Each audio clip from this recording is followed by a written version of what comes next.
सब लोग छींकते हैं, लेकिन वो छींक कितनी तेज होती है, सुनकर हैरान हो जाओगे।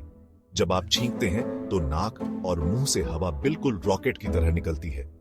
ये 100 माइल्स पर आवर की स्पीड तक पहुंच सकती है, मतलब एक चीता जितनी तेज। सोचो, आप क्लास में बैठे हो और आपका दोस्त छींकता है। बस पलक झपकते ही वो छींक पूरे कमरे में फैल सकती है। और सुनो, छींक के वो छोटे छोटे कण 26 फीट तक जा सकते हैं, मानो आपका अपना पर्सनल आंधी। तो अगली बार जब छींक आए तो मुंह जरूर ढंको। आप सिर्फ खुद को नहीं बचा रहे, दूसरों को भी अपनी हाई स्पीड वाली छींक से बचा रहे हो। छींक सोच से भी तेज।